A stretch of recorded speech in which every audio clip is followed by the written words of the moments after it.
Dyshimi dhe kurioziteti. Ditët pas ofertës së tij ishin të mbushura me një ndjenjë të pazakontë. Dyshim, frikë dhe kuriozitet. Nuk mund ta largoja nga mendja fytyrën serioze të milionerit gjerman, sytë e tij të kaltër dhe mënyrën se si folte me një qetësi që dukej pothuajse frikësuese. Çdo gjë që kishte thënë gjatë asaj takimi të shkurtër dukej si një pjesë e një plani më të madh që unë nuk e kuptoja ende. Në fillim mendova se ishte një ofertë absurde që duhej refuzuar menjëherë. Si mund të pranoja të kaloja një natë me një të panjohur vetëm përpara? Por mendimi i mundësisë më ndoqi gjatë ditëve. 1 milion euro mund të ndryshonte jetën time përgjithmonë. 1 milion euro, një shans për të paguar borxhet, për të udhëtuar, për të ndërtuar një jetë që gjithmonë e kisha ndërruar. Sidoqoftë, frika ishte gjithmonë aty. Çfarë do të pritej nga unë? A ishte një test, një lojë e rrezikshme? Mendja ime vazhdonte të kthehej tek momenti kur ai kishte thënë: "Nuk është thjesht para, është përvojë, një mundësi që shumë njerëz nuk do ta kuptonin." Unë fillova të kërkoja informacione për të. Gjithçka që mundja të gjendoja. Pasuritë e tij, vilat luksoze, makinat e rralla dhe reputacionin e tij në biznes. Por asgjë nuk tregonte arsyen e vërtetë pse ai më kishte zgjedhur mua. Për çdo artikull që lexoja, ndihesha më e hutuar. Ai ishte i famshëm për karizmatin dhe vendimet e çuditshme, por nuk kishte asgjë që të justifikonte këtë ofertë të çuditshme. Ditët kalonin dhe kurioziteti im porritej më shumë se frika. Fillova të imagjinoja skenar të ndryshëm. Çfarë mund të ndodhte në atë natë, çfarë lloj personi ishte ai në të vërtetë, dhe si mund të ndikonte kjo përvoja në jetën time. Disa herë mendoja të refuzoja, të tjerë herë mendoja të pranoja dhe të shikoja vetë. Një pasdite, ndërsa po ulesha në kafen time të zakonshme, pash një letër të pazakontë në tryezën time. Nuk kishte emër, vetëm një mesazh. Mos e refuzo mundësinë. E vetmja mënyrë për të kuptuar diçka është ta përjetosh. Atë moment kuptova se vendimi nuk ishte më thjesht financiar, por një zgjedhje që mund të ndryshonte mënyrën se si e shihja botën dhe veten. Dyshimi dhe kurioziteti më mbanin pezull, ndërsa jeta ime e zakonshme po fillonte të ndryshonte pa e kuptuar. Oferta dhe kushtet. Disa ditë pas mesazhit misterioz, mora një ftesë për të shkuar në vilën e tij jashtë qytetit. Kur ula dorën mbi letrën luksoze, ndjeva një përzierje frike dhe eksitimi. Mendja ime përplasej midis çfarë mund të ndodh dhe mos e bëj këtë gabim. Por diçka brenda meje më tërhoqi drejt asaj aventure. Kur mbërrita, u përballa me një vend surreal. Një vilë luksoze e rrethuar me pemë të gjelbra, me një kopsht të madh të ndriçuar nga dielli dhe pishina të kristalta që reflektonin qiellin. Dyert e mëdha druri u hapën dhe një ndjenjë pushteti dhe luksit më mbuloi. Ai më priti në dhomën e tij të preferuar. Një sallon i madh me mobilje prej drurit të çmuar dhe piktura të rralla që përshkruanin peizazhe evropiane. Ai ul pranë një tavolinë të vogël me gota kristali dhe një shishe verë të rrallë. Sytë e tij të kaltër më vështronin seriozisht. "Ti ke shumë kuriozitet," tha ai, "dhe kjo është e kuptueshme. Por duhet të dish një gjë. Kjo natë nuk është thjesht për lek. Ka kushte që duhet të pranosh para se të vendosësh." Fillimisht më dukej e paqartë. "Kushte? Çfarë lloj kushtesh?" pyeta me zë të dridhur. Ai buzëqeshi pak dhe vazhdoi. "Ka 3 rregulla bazë. E para, gjithçka që ndodh gjatë natës mbetet sekret mes nesh. E dyta, asgjë nuk është detyrë, gjithçka që ndodh është zgjedhje. E treta, duhet të pranosh të hulumtosh thellë botën time. Jo vetëm atë që duket, por edhe sekretet e mia më të fshehta." Mendova për një moment. Nuk ishte më thjesht para. Kishte një dimension tjetër, një mundësi për të kuptuar diçka që pak njerëz e shihnin. Ai më tregoi pastaj një dhomë të fshehtë në vilë, ku ruheshin dokumente, foto dhe sende personale që flisnin për jetën e tij. "Kjo është një pjesë e jetës sime që askush tjetër nuk e di. Do të duhet ta respektoj dhe ta kuptosh," tha ai. Ndërsa flisnim, fillova të ndiej se ai nuk ishte thjesht një biznesmen i pasur, por dikush me histori komplekse, plot mistere dhe ndjenja të thella. Çdo fjalë e tij kishte peshë dhe çdo gest duket se fshehte një mesazh. Kur mu afrua me një kuti të vogël, tha: "Kjo është simboli i natës. Nuk është thjesht një dhuratë, por një provë. Çfarë vendos të bësh me të do të tregoj shumë për ty dhe për marrëdhënien që do kemi." Në atë moment kuptova se oferta 1 milion euro për një natë nuk ishte thjesht një transakcion. Ishte një ftesë për të hyrë në botën e tij, për të kuptuar realitetin pas luksit, për të përjetuar diçka që do të ndryshonte perceptimin tim për pasurinë, moralin dhe marrëdhëniet njerëzore. Kur nata po afronte, mendimet e mia përplasnin frikën me kuriozitetin. Çfarë do të ndodhte brenda asaj vile? Çfarë do të më mësonte për të? Dhe çfarë do të më mësonte për veten time? Ndjenja dhe luhatje. Natën e asaj dite, vilën e mbulonte një qetësi magjike, ndërsa dritat e pishinës dhe hiezat e pemëve krijonin një atmosferë që dukej jashkohe. Për një moment, ndjeva se po hynim në një botë të veçantë, larg qytetit dhe jetës time të zakonshme. Ai më ftoi të ulesha pranë një dritareje të madhe që shikonte peizazhin e maleve. Fryma ime ishte ndezur nga eksitimi dhe frika. Nuk e dija çfarë të prisja, dhe kjo më bënte të ndihesha e gjallë sikur më parë. E di që të gjitha këto mund të duken të çuditshme për ty, thai me një zë të qetë dhe melodi. Por kjo natë nuk është thjesht për mua. Është për ty gjithashtu. Do të mësosh diçka mbi veten tënde që nuk e kishe kuptuar deri tani. Ndërsa fliste, ndjenja ime për të filloj të ndryshonte. Fillimisht ishte frikë, pastaj kuriozitet, dhe më pas një lloj respekti të heshtur. Ai nuk ishte thjesht një milioner me pushte dhe pasuri. Kishte një thellësi në sytë e tij, një botë emocionale që rrallë njeriu shfaq. Kur ulëm pranë tavolinës së darkës, fillova të ndjej një luhatje të brendshme. Një pjesë e zemrës si me donte të ikte, ti thoshte kjo është e gabuar, por një pjesë tjetër donte të kuptonte çdo fije të misterit që ai mbante. Ai foli për jetën e tij, për vështirësitë që kishte kaluar, për sakrificat dhe vendimet që e kishin bërë të pasur por të vetmuar. Ndërsa dëgjoja, ndjenja ime për të u bë më komplekse. Ndjenja për keqardhje, kuriozitet dhe një farë ngacmimi emocional që nuk e kisha pritur. Pa pritmas, më pyeti: "Ti mendon se mund të kuptosh dik në vetëm një natë?" Unë heshta. Nuk dija si të përgjigjesha. Ai buzëqeshi si të thoshte se e dinte përgjigjen dhe vazhdoi. Shumë njerëz gjykojnë sipërfaqësisht, por natën e sotme do të shohësh më shumë se sa fytyrën time të jashtme. Do të shohësh një botë që shumica e njerëzve nuk e njohin kurrë. Isha e magjepsur. Nuk ishte më thjesht parat ose luks. Ishte një ftesë për të përjetuar, për të kuptuar dhe për të ndjerë. Ndjenja ime për të u përzier me një lloj frike të këndshme.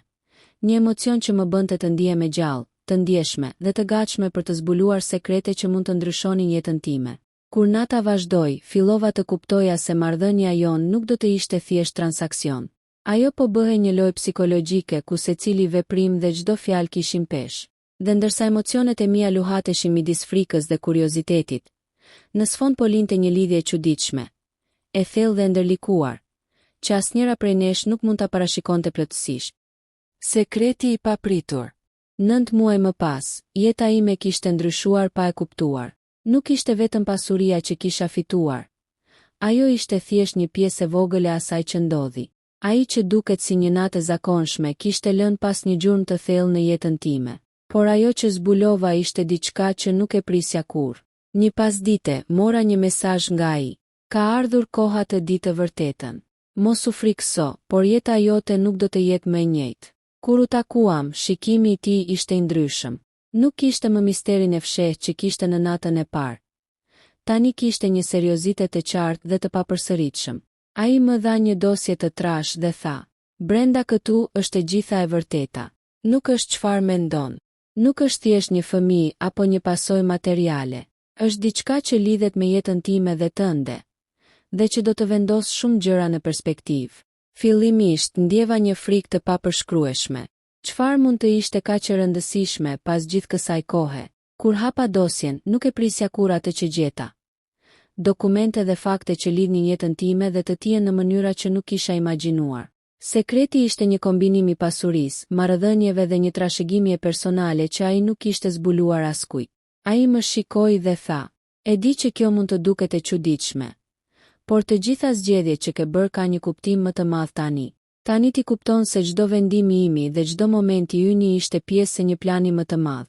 Një plan që nuk ka të bëjë vetëm me para, por me besimin dhe moralin tënd." Ishte e pabesueshme. Nuk ishte vetëm pasuri ose luks që kishte rëndësi. Ishte ndikimi që kjo natë kishte mbi jetën time, mbi perceptimin tim të botës, dhe mbi atë se si unë lidhesha me të tjerët. Të kuptuarit e këtij sekreti më bëri të kuptoja se jeta ime e mëparshme ishte thjesht një pjesë e vogël e asaj që mund të ndodhte kur i lejon vetes të përjetosh diçka të jashtëzakonshme. Në atë moment ndjeva një përzierje emocionesh. lehtësim, keqardhje, kuriozitet dhe një ndjenjë të re të fuqisë personale. Kuptova se gjithçka që kisha menduar se ishte një vendim i thjesht financiar ishte në të vërtetë një udhëtim për të zbuluar veten dhe botën e pasur të tij. Dhe një provë vërtet e moralit dhe besnikërisë sime. Kur dolëm nga takimi, ndjeva që jeta ime nuk do të ishte më kurrë e njëjtë. Një kapitull i ri po fillonte, një kapitull ku sekretet, pasuria, emocioni dhe zgjedhjet personale do të lidhen në mënyra që nuk I kisha imagjinuar kurrë. Dhe ndërsa shkoja drejt ditëve të reja, kuptova se ajo natë e parë nuk kishte qenë fundi, por vetëm fillimi një historie që do të më shoqëronte përgjithmonë. Pasojat dhe reflektimi. Pas asaj dite, çdo gjë në jetën time ndryshoi. Nuk ishte vetëm çështja e parave, 1 milion euro që më ofroi mundësi materiale, por ndryshimi I perceptimit tim për botën, njerëzit dhe vetveten. Ishte sikur një perde ishte hequr dhe unë mund të shihja dimensione që më parë më kishin shpëtuar. Fillimisht ndjeva një ndjesë pasigurie dhe ankthi.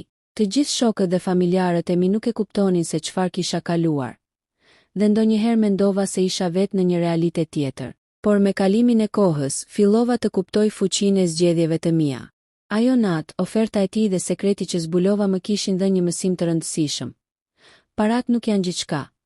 Vlera reale qëndronte moraliteti, besnikëria dhe aftësia për të kuptuar njerëzit. Një nga pasojat më të mëdha ishte ndryshimi I mënyrës se si shikoja marrëdhëniet me njerëzit. Fillova të dalloja ata që qëndronin pranë me sinqeritet dhe ata që vepronin për interesat të tyre. Kuptova se pasuria dhe pushteti mund të fshehin shumë mistere dhe emocione të papërpunuara, dhe se të kuptuarit e të tjerëve kërkon vëmendje, durim dhe empati. Gjithashtu, ndjeva një forcë të re personale. Tani dija se isha e aftë të përballem me situata të pazakonta dhe të bëja zgjedhje të vështira.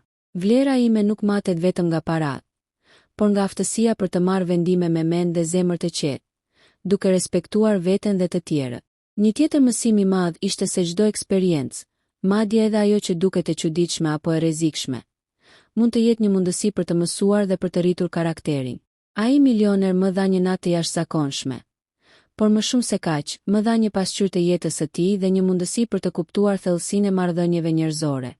Ndërsa reflektoja, kuptova se sekreti I tij nuk ishte vetëm një vërtet personale, por një mësim për mua.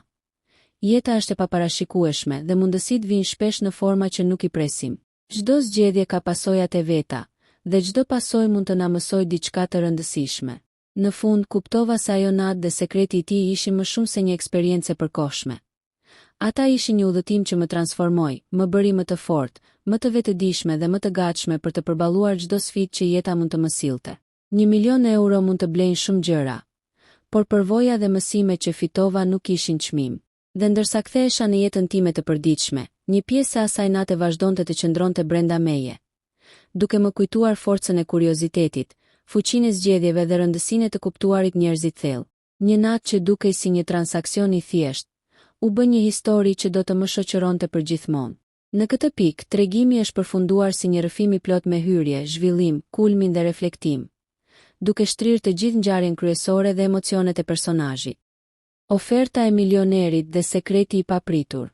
Një ditë, një milioner gjerman 60 vjeçar më bëri një ofertë të çuditshme. 1 milion euro për një natë.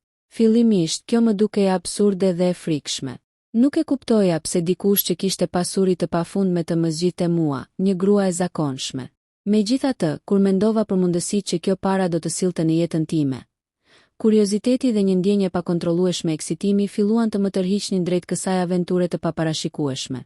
Pas disa ditësh, mora ftesën për të vizituar vilën e tij luksoze jashtë qytetit. Kur mbërrita, u përballa me një vend që dukej si jashtë realitetit. Kopsht I madh, pishina të kristalta dhe një sallon I madh me mobilje të çmuara dhe piktura evropiane. Aty, ai më shpjegoi se oferta nuk ishte thjesht financiare. Kishte kushte të fshehta dhe rregulla morale. Gjithçka që ndodhte gjatë natës do të mbetej sekret. Asgjë nuk ishte detyrë dhe unë do të duhej të kuptoja botën e tij të fshehtë, jo vetëm atë që dukej në sipërfaqe. Gjatë natës, ndjenja ime për të ndryshoi gradualisht. Fillimisht frika mbizotëronte. Më pas, kurioziteti dhe një respekt I heshtur nisën të zinin vend. Ai tregoi pjesë të jetës së tij që shumica nuk I njihnin. Vështirësitë, sakrificat, vendimet që e kishin bërë të pasur, por edhe të vetmuar. Një ndjesje përzierë e keqardhjes, kurioziteti dhe emocioni të ri më mbuloi. Ndërsa kuptova se marrëdhënia jon nuk ishte thjesht transaksion financiar, por një lojë psikologjike ku secila fjalë dhe veprim kishin peshë. Pas 9 muajsh, zbulova një sekret që ndryshoi gjithçka. Nuk ishte thjesht një pasojë materiale apo një fëmijë. Ishte një e vërtetë fshehtë që lidhej me jetën dhe pasurinë e tij. Një kombinim i trashëgimisë, marrëdhënieve dhe vendimeve të fshehta që ndikuan drejt për drejt mbi jetën time. Ai më tregoi se çdo vendim, çdo zgjedhje dhe çdo eksperiencë që kisha përjetuar gjatë natës kishte një kuptim më të madh. Tani kuptoja se jeta nuk është vetëm pasuri dhe luks, por edhe besim, moral dhe aftësia për të kuptuar njerëzit dhe botën përreth. Përvoja më mësoi se mundësitë vijnë në forma të paparashikueshme, dhe shpesh ato sfidojnë frikën dhe pritshmëritë tona. Një natë që duket thjesht një transaksion i çuditshëm mund të transformojë jetën, duke të mësuar të dallosh mes vlerave të vërteta dhe asaj që duket e jashtme. Për te milionit euro, ajo natë më dha një reflektim të thellë mbi jetën, marrëdhëniet dhe zgjedhjet personale, dhe më bëri më të fortë, më të vetëdijshme dhe më të gatshme për çdo sfidë që mund të vinte. Në fund, ajo natë dhe sekreti i tij ishin më shumë se një përvojë materiale. Ishin një udhëtim që më transformoi përgjithmonë, duke më treguar se kurioziteti, zgjedhjet dhe aftësia për të kuptuar botën janë më të vlefshme se çdo pasuri. Një historie jashtëzakonshme që tregon se çdo përvojë e pazakontë mund të sjellë mësime të paharrueshme.